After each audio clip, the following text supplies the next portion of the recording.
Merci parce que vous avez ébélé à Landa Congo Média Libre 13 Télévision, Libre Débat, 4e numéro, il y a une semaine au jeudi 18 novembre 2021. Merci encore une fois parce que Bozawana, Poto de Marina Bino, aventure, Yamokolo, Nalelo Breaking News, et Lobi Toloba Kiango, Mike Mukeba a attendu, n'a parquet général, il y a cour d'appel, il y a Kinshasa à Gombe. Alors, Yemoko a réagi pour dire que avocat naïe à Kokende, qu'on représentait, de quoi il s'agit parce que magistrat, il y a Bengissi à l'Obaï que motif et qu'il y a sur place selon invitation. Alors, avocat Kokende, de quoi il s'agit. Alors, et Koyebana Malobi, après, à affronter justice pour Nakoyeba de quoi il s'agit, mais aussi à préciser que Azomon, à Lokola, Gentini Gobilande a réchauffé simplement vieux dossier au Bazaki Nayango, Boyebi que na juillet, Mike Mukeba Ibaleva qui va immunité en tant que député provincial élu, il y a Kinshasa Lingwala, et à Fundamaki pour na Likambetali imputation dommageable, les alaki gouverneur, il y a ville, mais aussi collaborateur naïe donc directeur de cabinet chargé à communication. Alors les alaki na contexte où Mike Mukeba a soulevé qui likamba gouvernance, il y a ville, il y a Kinshasa d'ailleurs adressé qui une question orale, interpellation en fait il y a gouverneur à répondre. Alors dans contexte wana immunité zalaki levée, plainte zalaki déposée, mais simbaki penzate, mais voilà que maintenant pour naïe azomona lokola dossier hollandais et la Moukali Soussou, mais du côté du gouverneur, silence de mort, Balobi et l'autre mon côté, par rapport au dossier, il y a Moukeba, donc on attend ce qui va être dit dans l'avocat pour dire suite Makambu et Kozala Ndengenini. Chiffre pour l'état de siège, 161 civils tués dans l'espace il y a 13 jours, ce qui veut dire simplement 11 personnes par jour, Bazokoufa, et dans Nord Kivu, et dans Ituri, et ça, chiffre Oyo, député élu à la province Solami Balé concerné par l'état de siège révélé notamment Jean-Baptiste Moindo pour Nabango balobi à quoi ça sert justement état de siège toutes ces prorogations d'autant plus que contre-performance et ali résultat et vraiment lugubre qu'on a sur place. Il faut rappeler que lobby Assemblée nationale pour la 12e fois prorogé état de siège dans Nord Kivu pe na Ituri procès Floribert Chebeya Fidel Bazana, cours à clôturer, instruction naïe. Alors rendez-vous le 1er décembre pour la plaidoirie et finalement Bakoyeba. On a clôturé dossier, on a donc le 1er décembre plaidoirie à partie civile, puis réquisitoire et à ministère public, Bayoki déjà batunion sur Sengeli Bayoka, Sali descente, ou Sengela qui sala. Alors finalement avec les nouvelles données au Bazui, Bakoyeba Kozoa plaidoirie le 1er décembre et après Datouana Nde Tokoyeba ko atterri par rapport na Floribert Chebeya et Fidel Bazana au Bazaki assassiné le 1er juin 2010. Samalukonde azokutana député Lelo na Assemblée nationale plénière ezali Premier ministre Sengaki 48 heures pour répondre na préoccupation autour il y a budget 2022 alors rendez-vous et cause à la respecter akoya pour na répondre bango et député bakozomokumba wana soki bakondima to bakoboya budget il y a 10 milliards de dollars oyo Premier ministre Samalukonde a outai ko présenté bango lundi dernier. Voilà les quelques informations. Il y a Kopé Sanabiso et Ngwanape. On vient de l'apprendre que épidémie moko na Maniema et Bimi bazobenga monkeypox. Alors monkeypox c'est ça épidémie zoya na fièvre, zoya na moi biloko lokola varicelle bambuma na poso avec de pu. Oyo, et ça vraiment compliqué. Alors, il s'allie déjà 10 morts et 19 cas. Oyo, Bazako Landelengo, selon député national Tunda Prosper, Oyaza élu. Il y a territoire, il y a Kibombo, Nakati, il y a province, il y a Maniema. Alors, il y a Sengi que une mission urgente et Kitakuna sur place pour Nakoye Bakotal avec tous les moyens nécessaires pour aider la population parce que ce que moni la image, quoi prochainement, te rebalancer l'image, c'est horrible. Balobi malade wana naturellement et outil na makaku donc makaku nde ba pesi malade wana pas na batou et voilà que eza ko sala ravage na Maniema mais seulement une seule difficulté pendant qu'épidémie oyo eye grève infirmier eza na Maniema ba infirmier bazo salate bango bazo gérer pratiquement ba aire de santé nyonso alors na grève wana na maladie oyo la muki alors ça serait très difficile pour la prise en charge ya bateau. Tozana ndeko René Bonganga, il y a mouvement de libération du Congo, ndeko René Mbote. Mbote ndeko journaliste, merci pour l'invitation. Mbote pena co-débatteur nangai, Mbote surtout na bato ba message kolanda biso, batamula yi na bana ko yate, bien que ta de sateza wa ngulu ba ko comprendre ngalo. Merci. Jean-Paul Kazamba, Zapena Biso Longo, Yazana FCC ndeko Jean-Paul Mbote. Mbote ndeko Jacques Mbote na ndeko co-débatteur, oza en face nangai, Mbote na ba téléspectateur nyoso, ba na émission na yo. Nazla ravi que se rappeler quand même nangai parce que ça fait quand même des mois. Oui, on a quand même nazaki malade té mais ozo bengate.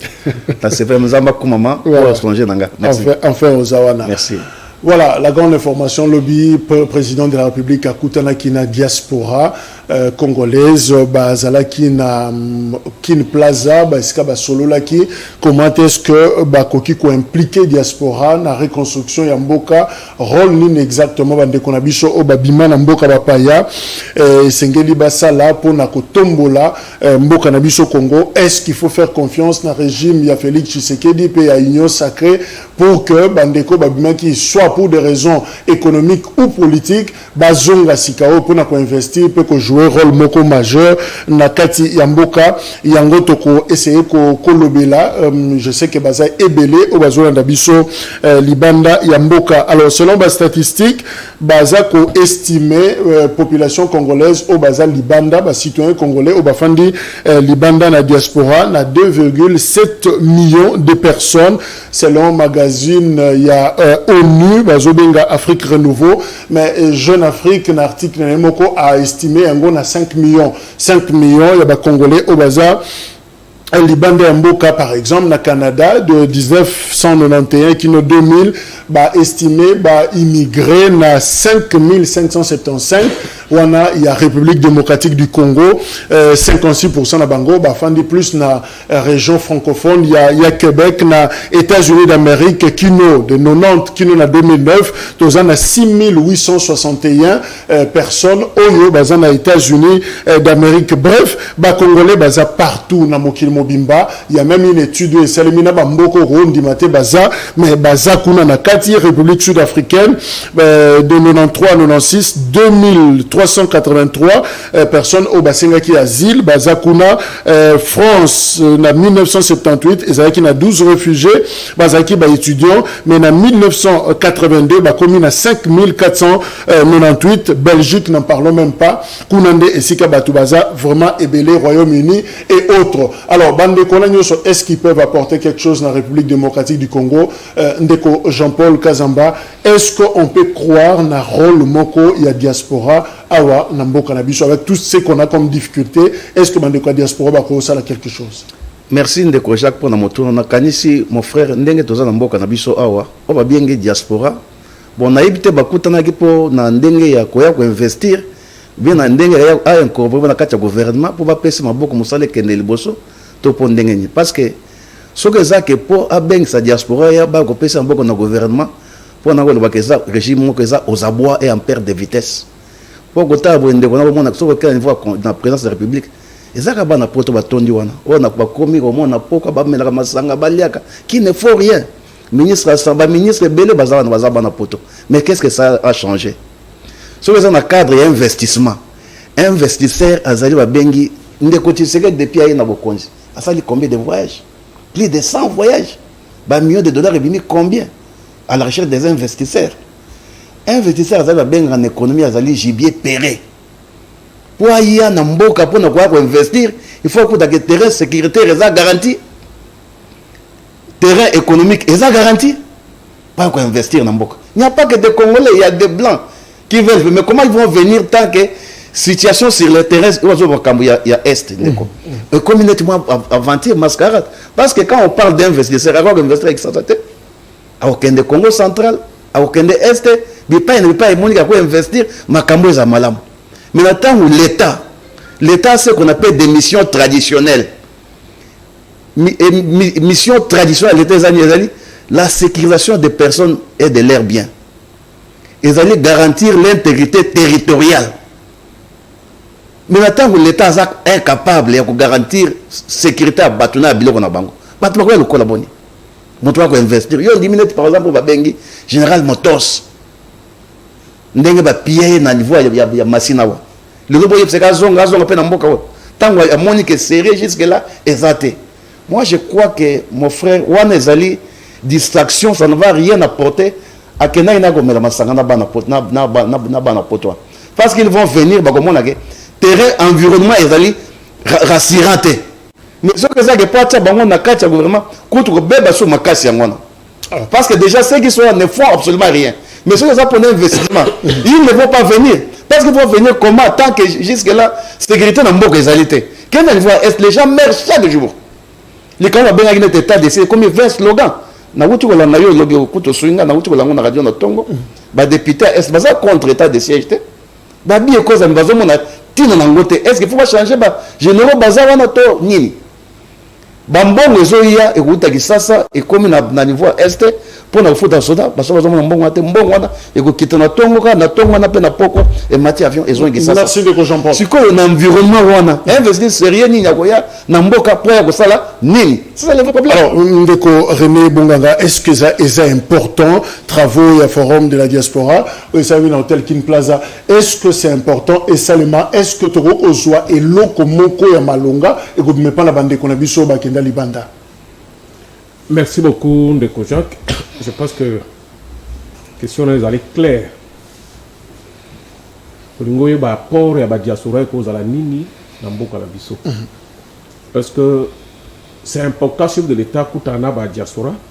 Namoni de quoi que moi musika kotina ba breaking news tout ça mais question est qui est peu précise. Il a parlé même à ba investisseurs tout ça. Au peut ça qui précision dessus raconte wana mais ngoye ba rapport à bande ko na biso poto na beaucoup la chez amis. Les amis importants. Bazali ba congolais ko la biso. Bazali na droit comme biso. Ce qui FCC a réclamé dialogue. Bango pe bazali na droit wana. C'est pas dit que FCC va réclamer dialogue. Na Félix ou na ba terme sous c'est bien, mais ce qui va diaspora va réclamer et ça m'a ben non. Le vrai problème c'est que tika to ba kutana ki ponani. Je pense que de quoi ala na respect d'abord à la diaspora. Tout comme biso bato tous en pays, ba bazali important bazali, ba travailler pour na bona maboka bazali. Les alités kotia bango nyonso ndenge moko soki ba bazana présidence bazo sala mabe oyo bazakuna basala mabe ndenge wana non. Faut que chari kambo na place na yango. Apport à la diaspora na mboka na biso to yebi biso nyonso. Et surtout sur le plan économique. Je pense que ce qui est qui raconte on a qui programmé bien avant, on allait faire des émissions, on peut saper piste, proposition parce que ça déjà dans travaux, voilà. Travail donc ils sont là, aussi je fais partie de cette diaspora là. OK. Le vrai problème est que les castings est-ce que bateau va y avoir les alliés réellement au bateau représenté diaspora. C'est ça la question que je me pose parce que tous avez pas problème mais que vous précis diaspora vous allez revendiquer oh bazo boya mais bande qu'on a biso wa musicien wa beta musique est-ce que couche on va toucher qui bango cela qui na bango est-ce que représenter bateau parce que il faut qu'on ait vers bango pour tout comme ici kamoko il faut tout le carton planifier ba divergence sur la biso bino boya ka ba musicien ba beta soit disant que ba soutenir ba politicien bon boya na ba idée wana est-ce que ba groupe on va qui contacter ou pas. C'est ça le problème. Et là, on a ce qui est allé, diaspora, mais à la sélection mon côté, sali d'une manière que non, tous évidemment, il faut signaler que l'initiative on est Salemi, une organisation, il y a conseiller président en charge de la lutte contre la pauvreté. Yende a sali que Mayanga Nywana et Salema. Alors sûrement, Yenda Zagina des fois, il a contacté Bateau et Sengra va pas prendre part. Bien sûr, il fait à l'initiative moko représentative. C'est dit ce qui va résolution ezwami wana ba tikali kuna ba yeba ke non to contribuer qui et puis les kamona to ndimi yango mais à la terre il y a moko ya tourisme bazuboye c'est là où moi je me réserve on comprend mais rencontre ya ba diaspora non chef de l'état c'est là que moko mabete je pense que c'est une occasion nord neti bande ko la biso bo kechu ba ko tinda ba délégué na bango que non soki tozo boya ba kofi ba betawa parce que ezali boy et gouvernement ka tout na pe bango que pour aussi ça makambo to sala ndenge nini c'est ça le problème alors ils ala teke et ça le mien va peut-être qui va déclaration kuna que o ko yiba ki makambo na terre ba zo ki bande ko na bango ba zo ki parti na bango tout ça là je suis de l'union sacrée mais j'aime d'être clair donc le vrai problème ba diaspora bazali très importante parce que bazo pour contribuer mingi sur le plan économique et il faut qu'on y va canaliser on a des problèmes car là on qui sont au mais sur le plan économique bazo ça la mingi pourquoi droit na biso zali trop cher ba taxi bonabo ba mususu ba préférable pour bango ya na Kenya ya na Tanzanie bonabo et il y a des vrais problèmes par quoi discuter. Merci. Je ne vois pas que est-ce que ba respecter ba mesure wana est-ce que ba ça le comme quoi aller jeter ba c'est précieux comme on a de René alors Jean-Paul c'est vrai parmi ba obstacles zali na likambetali diaspora ezali comme cadre institutionnel de réflexion au fait cadre zate organisation tout le monde a bango comme sous bazan expérience ils ont organisé diaspora na bango France basala kayango bisoawa j'ai appris qu'il y avait une fédération des Congolais de l'étranger mais n'habite ce qui existera toujours est-ce que on peut être à mesure il y a qu'organiser diaspora na biso dans une structure c'est vrai diaspora parmi bateau bakenda libanda et ça dit sous régime il y a Joseph Kabila mais tout le monde li solo wanate entre régime ya Kinshasa na bandeko baza libanda mais maintenant ezako salema est-ce qu'il est possible maintenant d'organiser la diaspora congolaise? Merci ndeko Jacques na kanisi ko débattre na soko ko landé bien tous en est après c'est le moko soko tali penda quintessence ya dialogue yango wana ya diaspora pour moni RDC l'autre tous en makambo belé c'est-à-dire que tous en face à régime moko boyé chaque jour qui passe sur l'axanet que a banni de Moussala Lelo azo bana Moussala Lelo donc qui est en train de se chercher azo baté Salani le fois na Salani na diaspora na moni que na nozaki na FCC après petit récemment non FCC ninga na bazo tianga bakuba il faut na sala union sacrée à sala union sacrée maintenant conférence de diaspora batala ni bako apport ni bako manamboka mais yé moko depuis abanda ki Moussala parce que là déjà tout que na fait mandat de côté secret mais ce côté il discours naie ce côté il rencontre naie il donne l'impression de quelqu'un qui est en train de se chercher mais alors qu'il il lui reste je crois une année et demie na bokonzi mais na kota la bondeko par rapport il y a ça il y a de non événement ce côté il makambo ya diaspora et ça non événement par rapport il y a makambo minene aux gens na kati mboka aux makambo par exemple il y a est chaque jour qui passe ceux qui diaspora pour moi ça nous avons des réels problèmes mais nous sommes en face mon frère c'est vrai que diaspora peut-être dans c'est mingi ndeko ya soma kamba diaspora nga naza contre diaspora te menga nazali nde confusion gouvernement en place c'est-à-dire ça régime moko ezo manifesto amateurisme nango chaque jour qui passe ce que tali ndeko c'est que ba discours nous ça chaque jour ozo mettre moto bande musala lelo Ninya Sal. Qu'est-ce que la diaspora aujourd'hui? Nous avons des réels problèmes, mon frère. Nous sommes déjà presque on a fait mandat de côté sécurité. Tout le temps, vous avez un bilan. Mais autres personnes impression, il y a beaucoup de gens alors que c'est un parti politique qui a fait 32 ans d'opposition. On a un programme déjà bien assis. Mais je suis navré. Moi, je ne suis pas contre la diaspora. Mais sauf que je suis navré. Nous sommes en face d'un gouvernement qui donne l'impression d'entrer de se chercher. Ça fait 3 ans. Pendant les 3 ans de Konanga, je crois que l'année, il se voit honnête par rapport à ma déclaration. Au côté de secteur, le pays est en train de reculer chaque jour qui passe. Nous avons des réels problèmes. Nous avons un dialogue. Tout ça, on a un dialogue. Mboka na biso ndeko nanga na bosa ni kombo René. Mboka oso ko zali bakamba dialogue mais mboka ezana. Soki dialogue nde bimisaka mboko eko ma paradis. Ba dialogue nde mais combien de ça na mboka o. Ce que nous voulons ezaka respect ya ba texte. Ce que nous voulons ezali que mboka na biso ndenge tozabo nous avons plusieurs ethnies tozali na mboka moko te ke lelo yo tokende d'élection moko eza entassé d'irrégularité eloko tozosala te ke dialogue non dialogue moko boye pesa bokonzi boye tozala bosenga na ndenge par exemple babengaki seni ndeko na ngai parce que yo moto lobi kamwa dialogue o babengi seni ezali na ndenge balobaki fona batiela bureau nango en place balobi ke président seni fo awuta na société civile particulièrement na confession religieuse moto okenda kombo wana ezali président soit vice-président président azali ya église catholique vice ya protestant donc le vrai point toza na mboka na ngai na mboka na biso ndeko toza en face d'un régime aux abois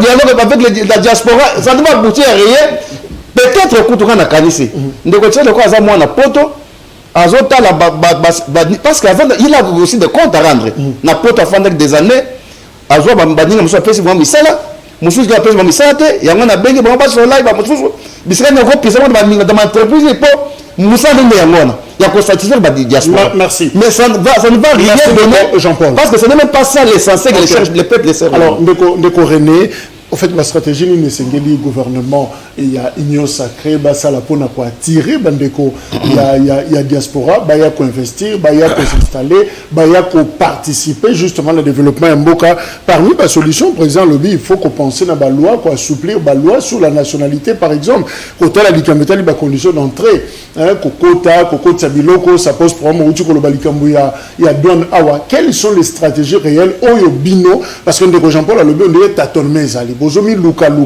mais ce qui est solo boyebaki likambo bo préparaki yango eloko nini déjà oyo gouvernement assez abongisaki pona ko attirer ba diaspora. Merci beaucoup ndeko Jacques na ko rappeler que ce que na lobi que bazo senga dialogue c'est vrai parce que makambo aseni bazo senga selon bango dans la part consensus on ne peut pas trouver consensus d'emblée comme ça sans cadre. Là, je pense que nous sommes d'accord avec lui. Le problème que Félix Selinga résoudre pour la bana poto et Zalaï qui n'a 18 ans à bande ko ba résoudre yango. Le problème est douane na lobby, il va y a résumé à Félixité. Il va y a résumé à Bango. Tu vois? Le passeport congolais, c'est le passeport le plus cher du monde. Il va y a Félixité. Il va y a Bango. Optation à passeport. C'est tout est calme. Il va y a félicité. Il va y a bango. 18 ans wana. Il va résoudre le bloc wana. Donc les alliés bango va rendre des tâches difficiles à Félix. Peu importe tao à sali, mais ceux qui a bandé qu'on tâtonné qu'elles ont solution, il faut de quoi féliciter.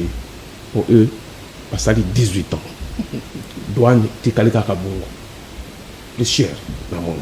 Biso bango va pratiquer passeport. Les chers dans le monde, bango va pratiquer.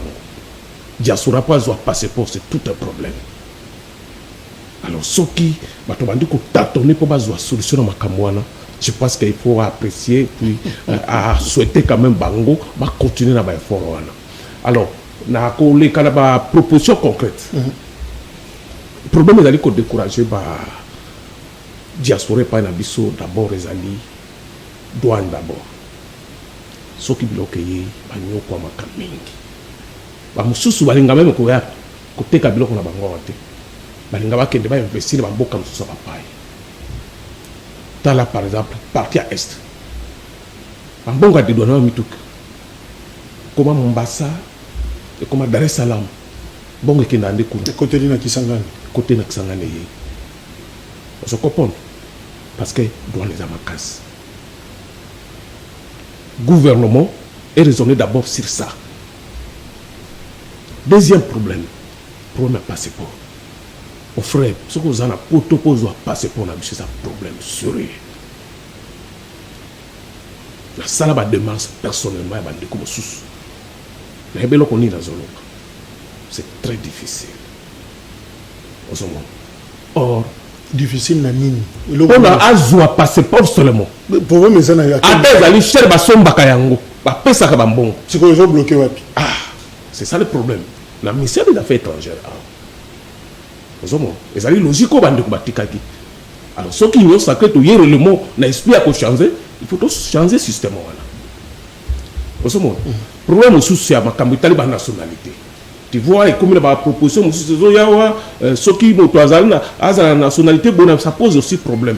Oh, bah, belé, bah, la nationalité étrangère peut faciliter l'intégration, belé. Mais là, comme il y a un problème, non, ça pose un problème sérieux. Et Babylone Cognon Soana. Pour le gouvernement du sérieux, d'abord, il faut d'abord occuper l'ambassade de Nabiso. Et comme sérieux, motoyer à côté de l'ambassade, il y a une ambassade, un bureau, un service, il y a un salaire.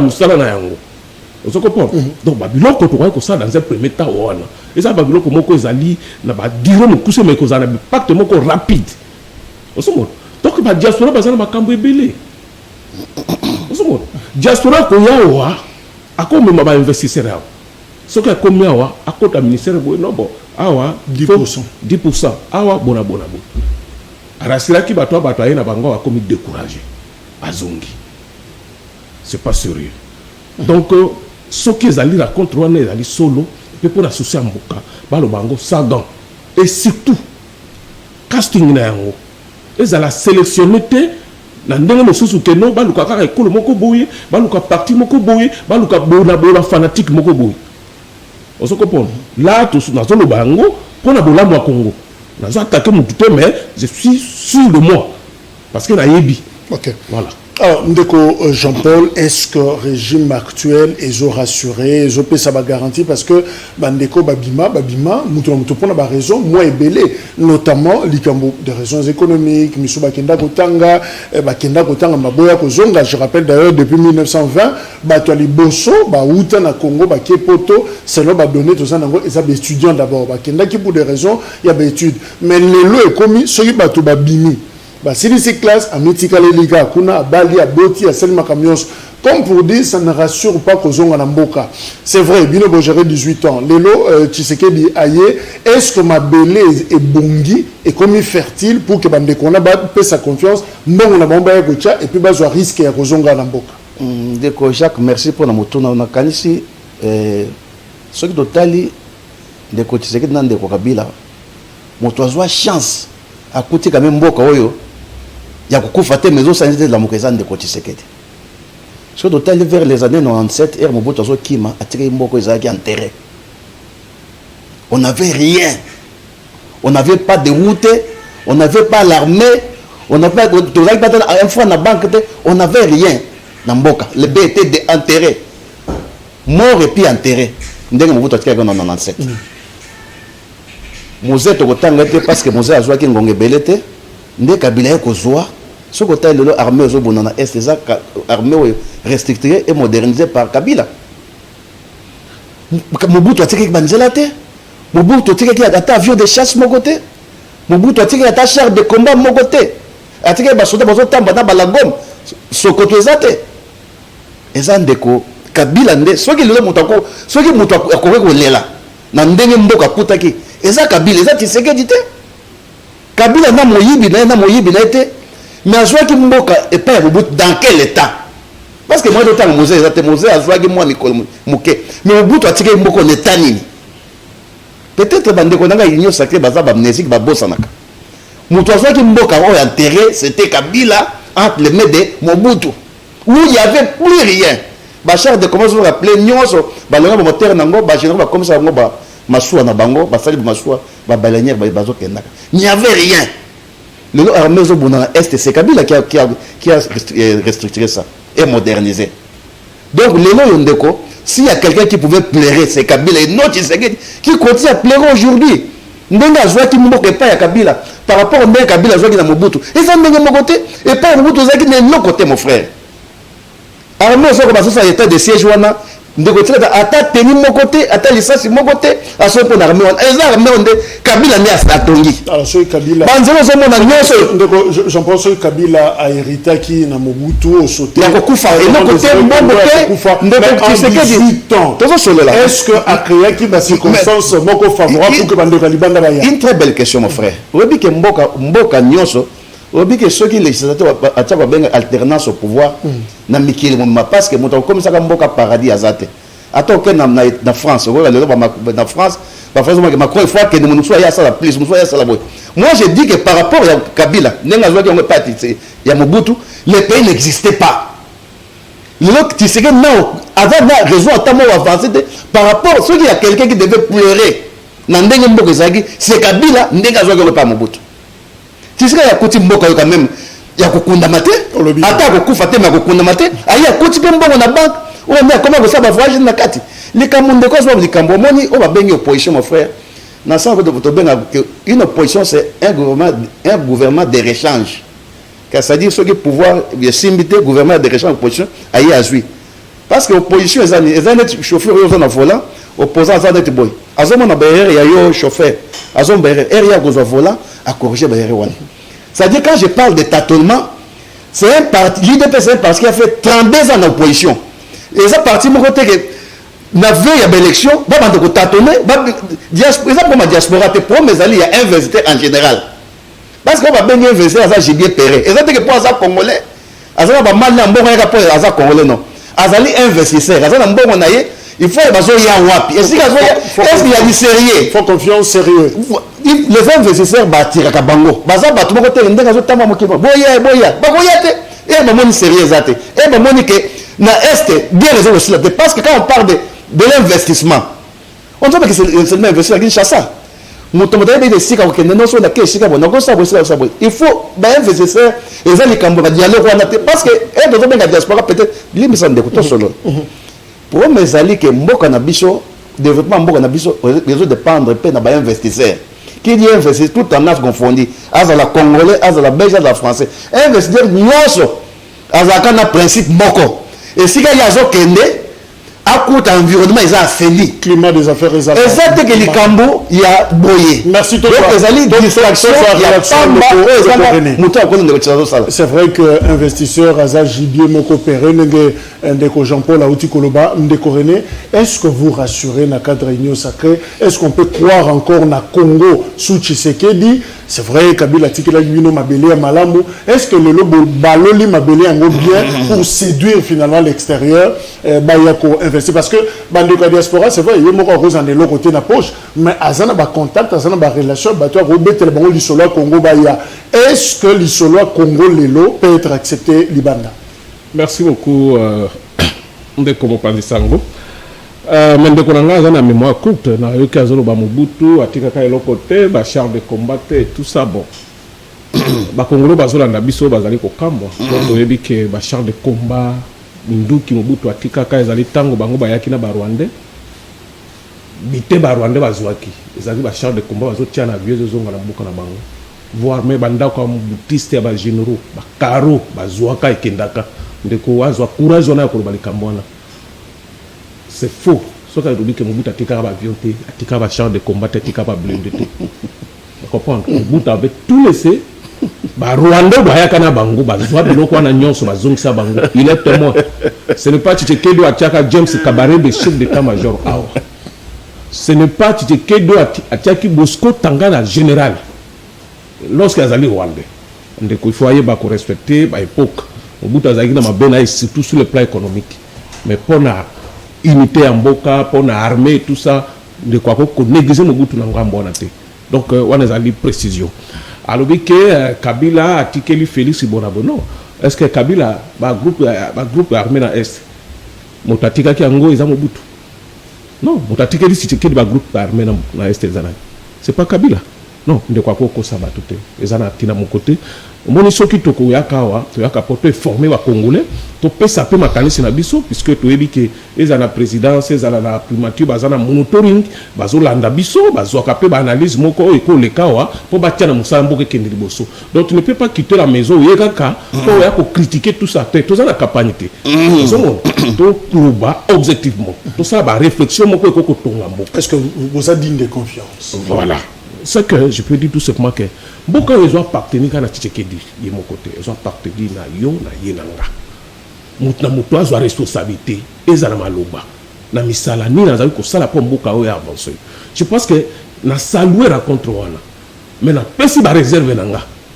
Ozomona problème ezali pona bandeko na biso bazalaka libanda pona représentativité voilà pona ndeko azolinga tiama confusion alobi te pona yeza ba investisseur toute tendance confondue or question ezali précise pona bandeko na biso ezali important baya bakutana mokozambo parce que tozali na ba problème na bandeko na biso bazali banda bandeko mosusu oyo basalaka misala ya balanga nzembo bazwaka mwa misolo soki bakeli banda mais balingaka lisusu babeta musique te pourquoi ezali eloko ekoza na mesa mpo baloba bandeko na biso mosusu bamilelaka butu moi ke douane eleki ozomona babisika mosusu bakenda koteka biloko na bango kuna donc c'est tout à fait normal. Je pense que oyo nyonso initiative ekozala mpona bolamu ya Congo il faut to soutenir yango comme moi je peux dire que non. Est-ce que Félix azali sur une makambo azosala? Oui, nazomona ke baïtation ezali solo.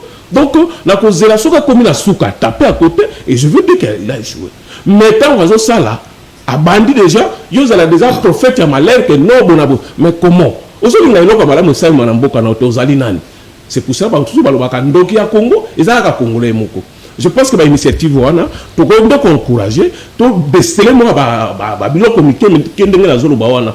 Est-ce que mokonzi mboka azali sûr que raconte wana ba diaspora bazali tendance nyonso confondu bazali représenter?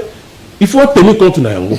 Est-ce que ce que sili ba résolution ko zwa wana ba diaspora ba tika na poto ba kondima yango ou comment? Il faut tenir compte na casting wana. C'est là où j'insiste parce que je sais mais chaque jour, je pense avec les gens en Europe, apparemment, c'est quelque chose qui n'est pas connu. Franchement, c'est ça. Donc, problème de Bango, ils ont Tshisekedi, ils ont régime. Bamisou, d'accord, on a régime monétaire.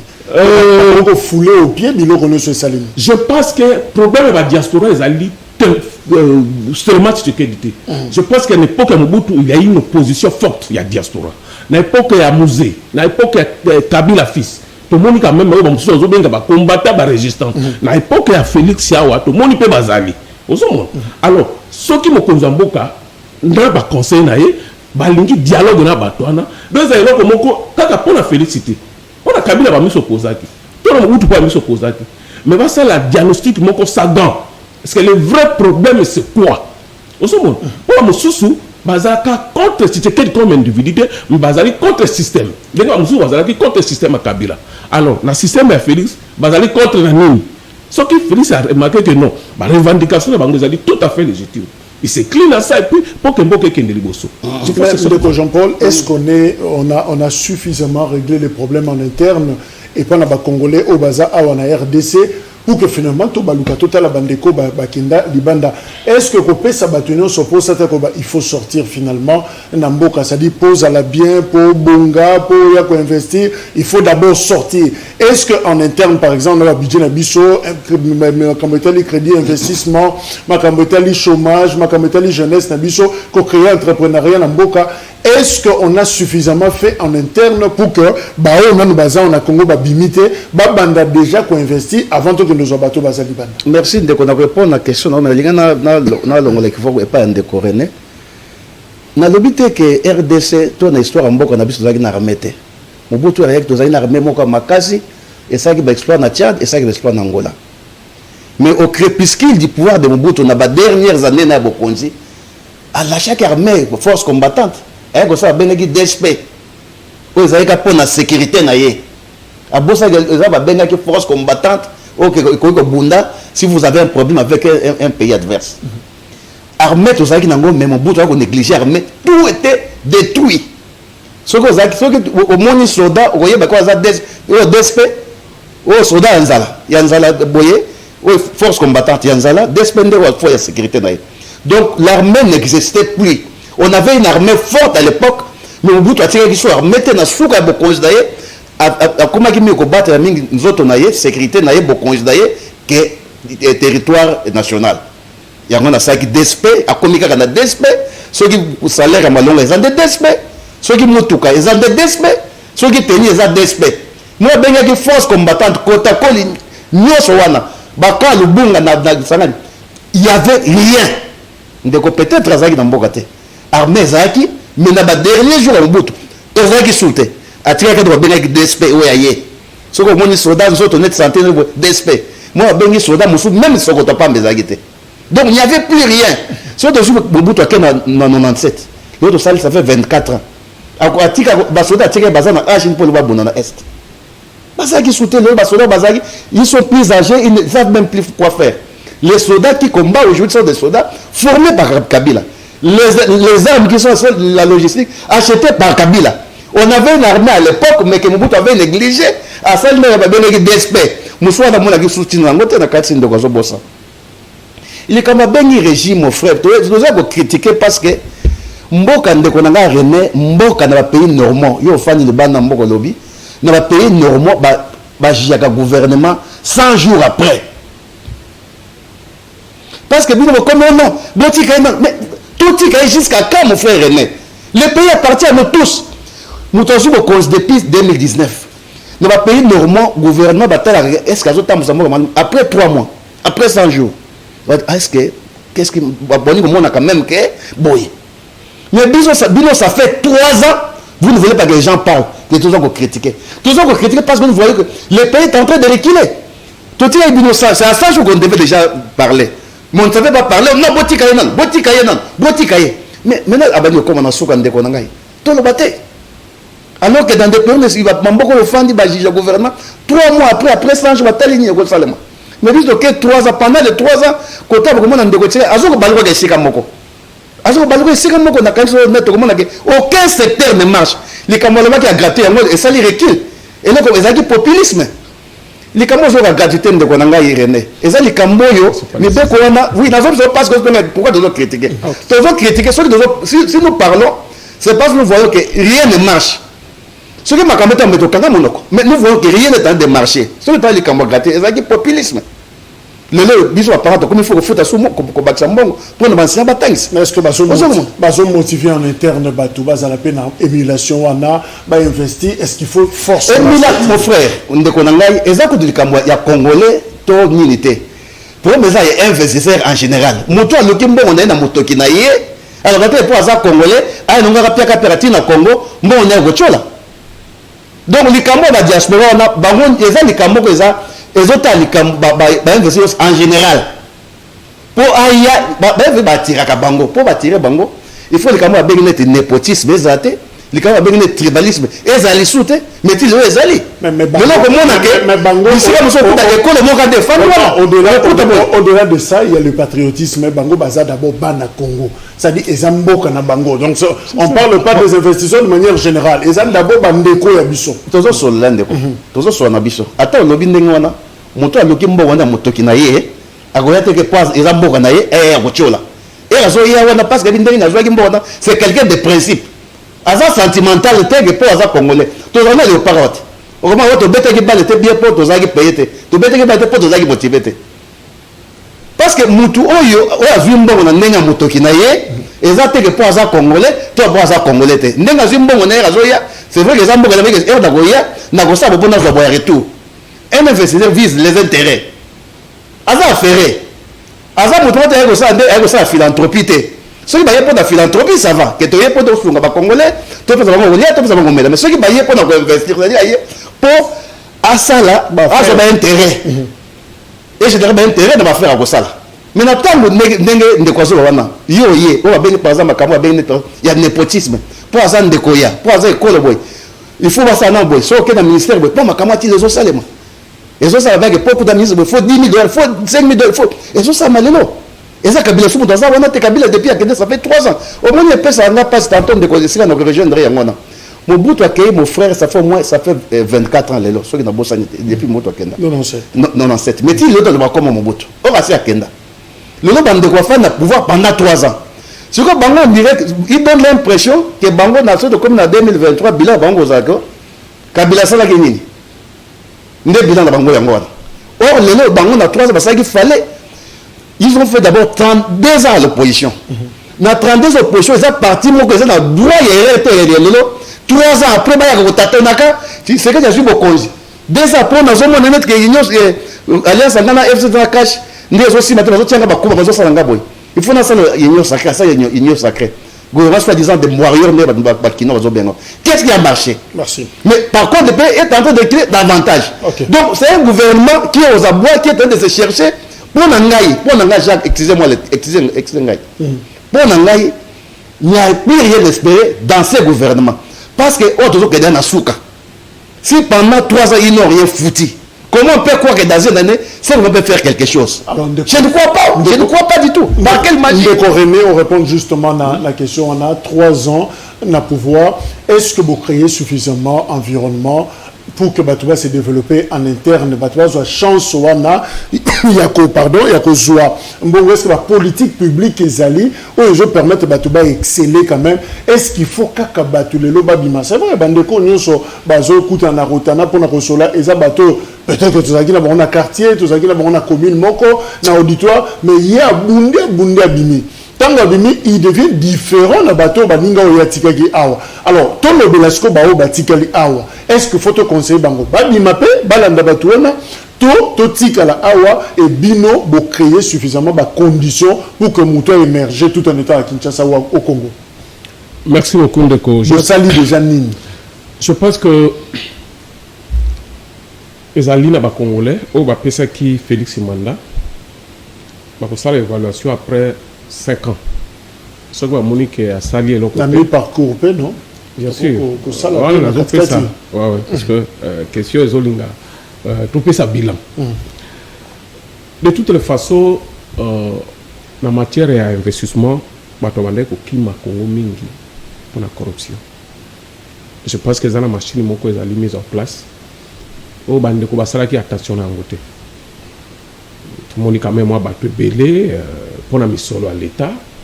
Pour pouvoir aller comme il faut bela ndenge kutu nga mususu alobaka. Pas na bango ezalaka te makambona. Ezalaki bana yo buka na yo zwa sala nyonso ndenge kwa ko sala. Je peux pas rappeler ça ici. Presque ce qui a répliqué n'a pas rappelé ba fait. Mais si ko to moni ba suspecter ma tata boye pas à l'équipe devant la barre.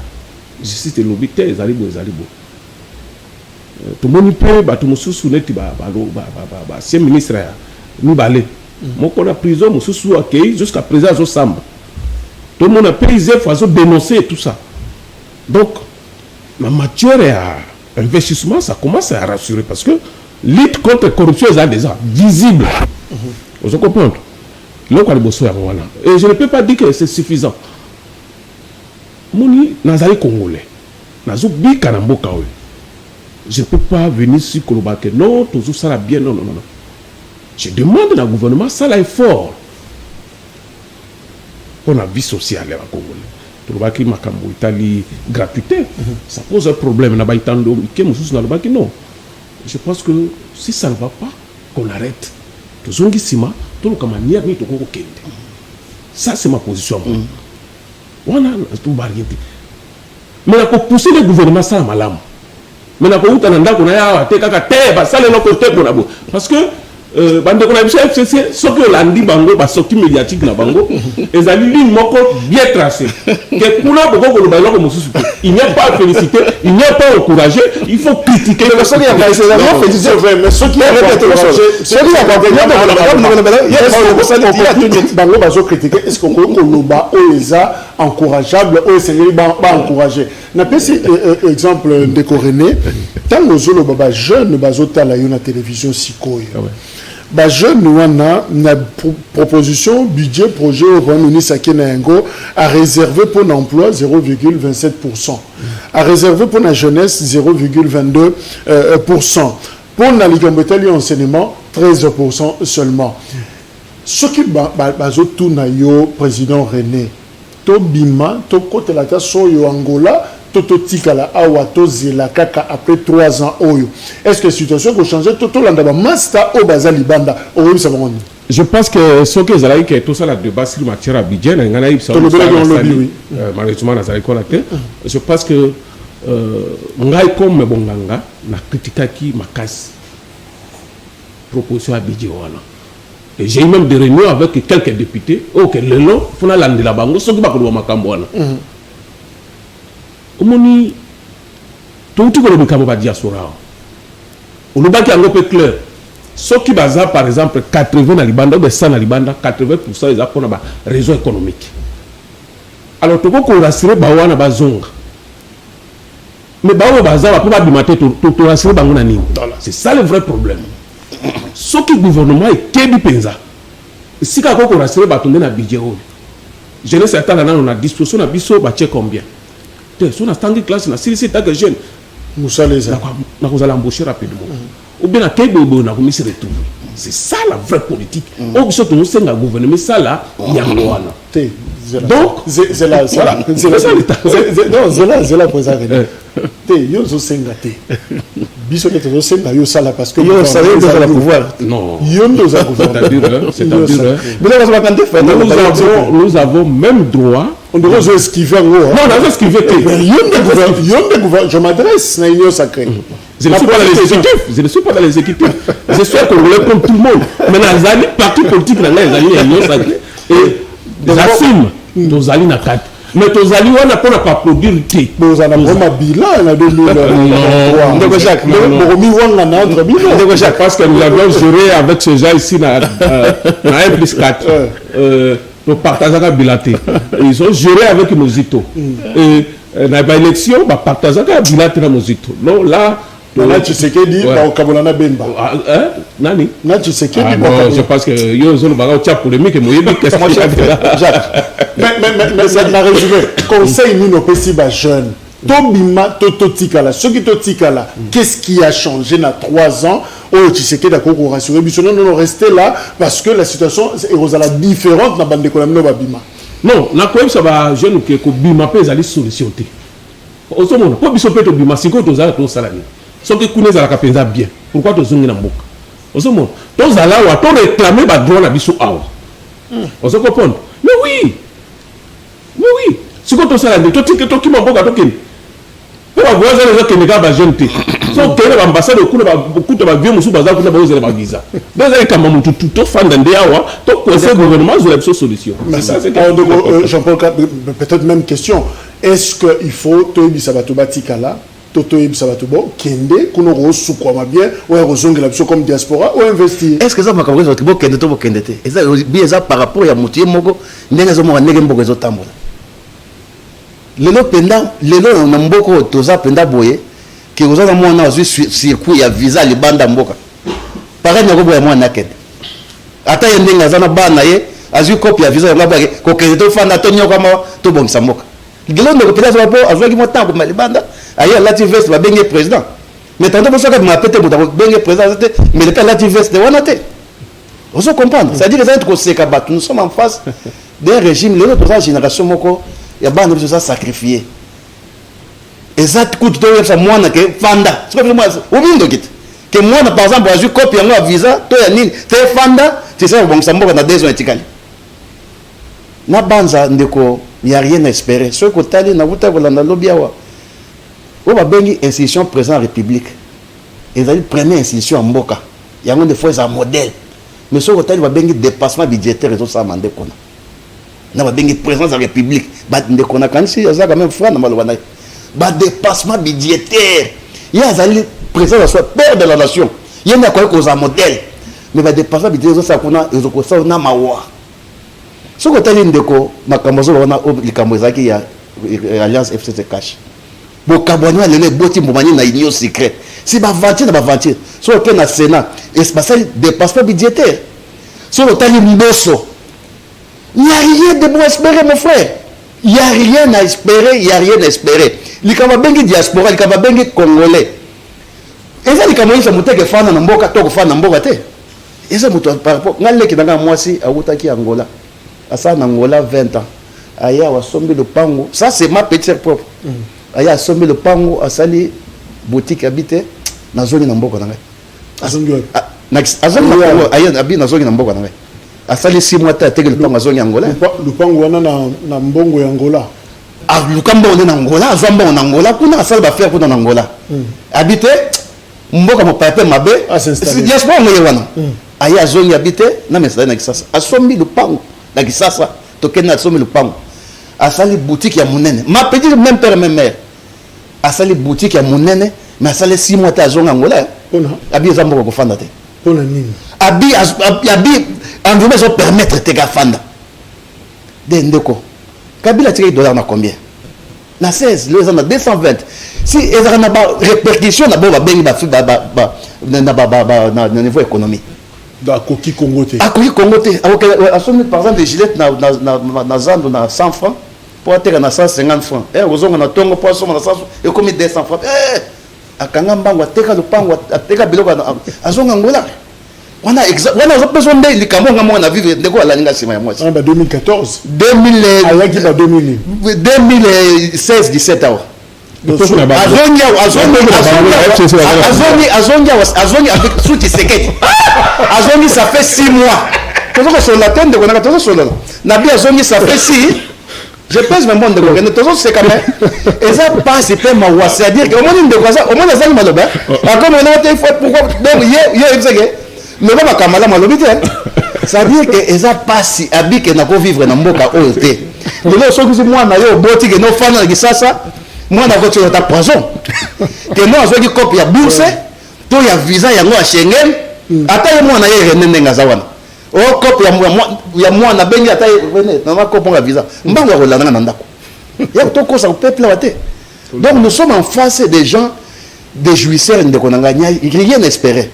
Biso tolobi te ke Kabila a ça commencé à mboko paradis. So to ngaki changement, bon ba bengi changement to alternance yelo lobani. Que oyo Kabila saki ya malamu otika ngona ndengo wana yo mabe olongoli yo bakisha malamu. Mais tout le monde a que nous avons reculé par rapport au ndenge mboka.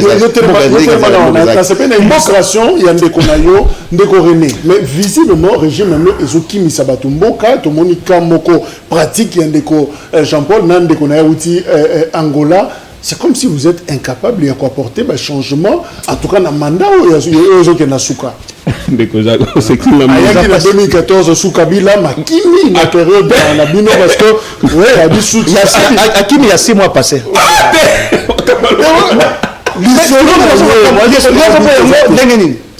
toteki lopango alobaki wa club ndekwaye asongi lopango amekika boutique bopa akei Soukabila asali na boutique wana 6 ans. C'est combien? Parce que tu calculé depuis 2014. Tu calculé bien comment il y a 2017. Comment il y a 2017. Vers la fin Kabila. Parce qu'on a fait Kabila. Tout ça là. Nabi a comment boutique et vivre alternance c'est-à-dire est-ce que vous êtes ce qu'il y a est-ce que vous êtes capable d'imprimer changement na kati ya mboka et ce qui me sabat bien sûr ce n'est pas le seul cas bien sûr ndeko aussi illustration moko mais ekangi moko likambo to ya 2014 azonga 2017 avec la 2014 azonga 2017 c'est grave. Est-ce que Bino besoin pour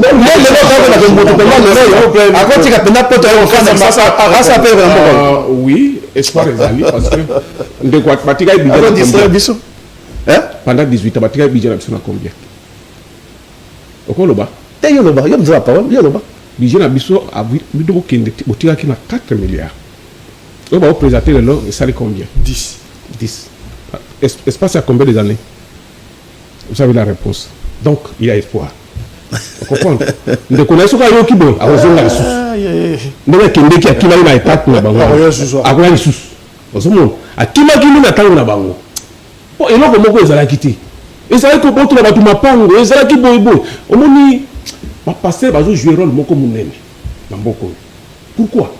Bon, bandeko yo. Bato musu bakoya ka ba boneka na plateau ba zélé na sekuna. Tant azo kitabo ba kuba. Mais on va passer bazo kitsa ba muteni.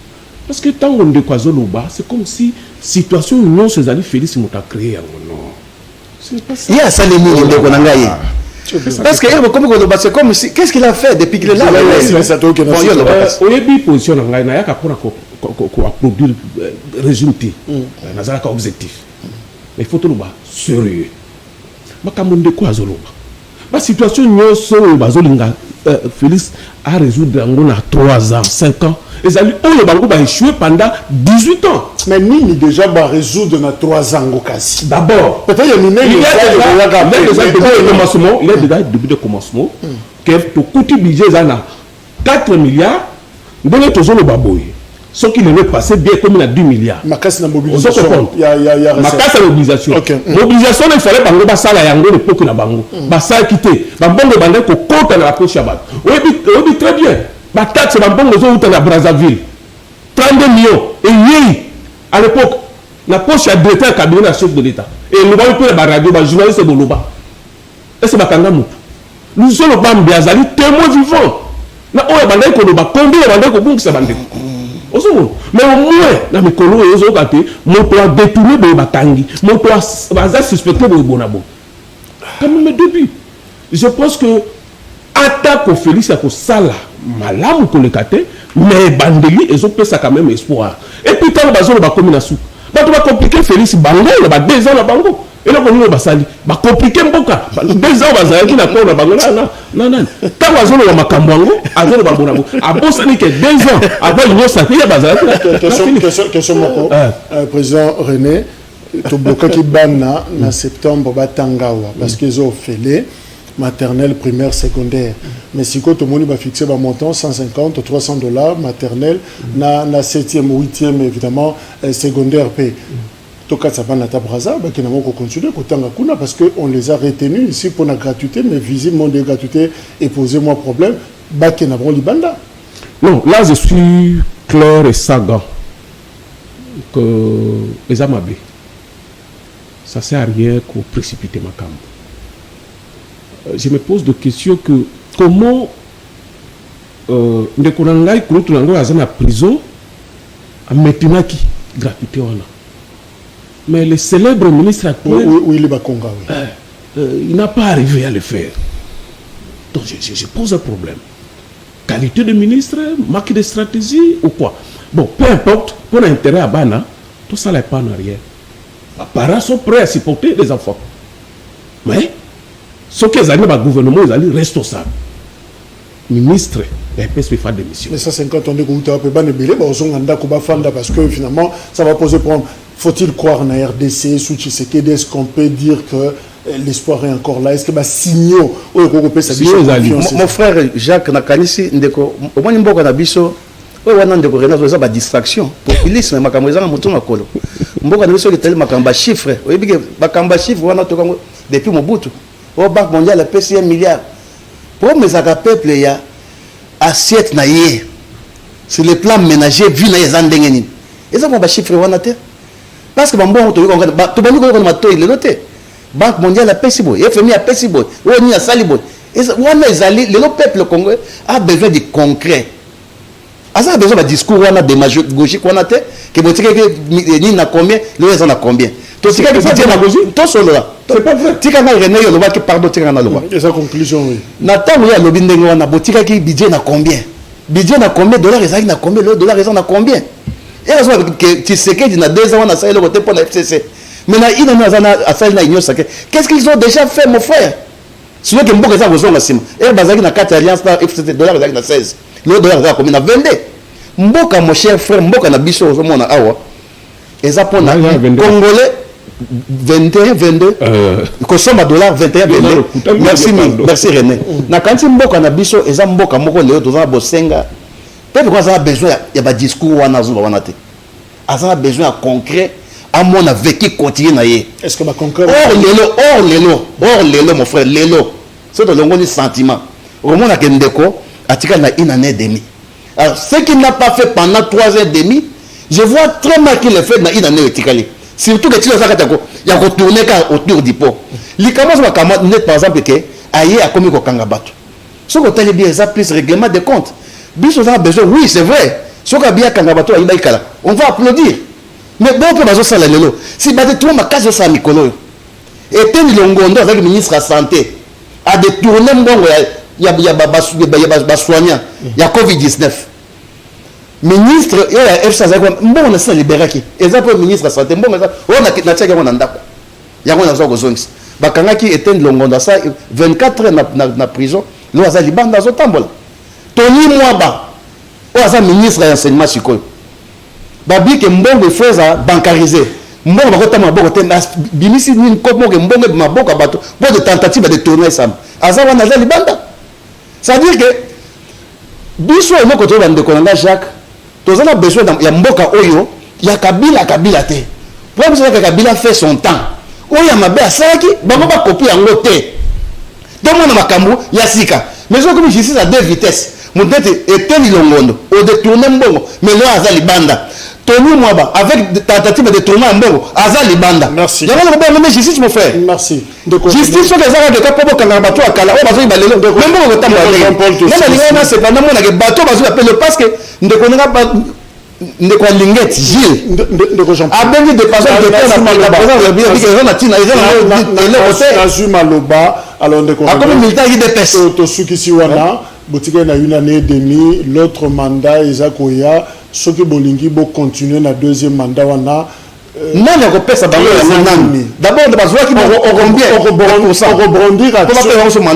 rebondir action nini qui va vous donner ça sobo sali na premier mandat oyo et ko opesa clé pour na deuxième mandat ils ont par exemple d'une poto ici nini yango penza non je pense que biso dans une union sacrée avec une mission précieuse la réforme de l'institution et puis toi bandenge nini kusala ba élection za la malamu na mbala oui bien très bien avec nous sommes à l'union sacrée et ils allaient prendre un produit de réseau bango en entreprise ils allaient prendre bola mo ce que je peux parler nous et jour na bande ko la biso bazali na pouvoir pas tenir compte de la souffrance du peuple congolais sur tous les plans biso la banda ya bakonzi pas tenir compte de la souffrance du peuple congolais. Président René, ça va ou ça ne va pas?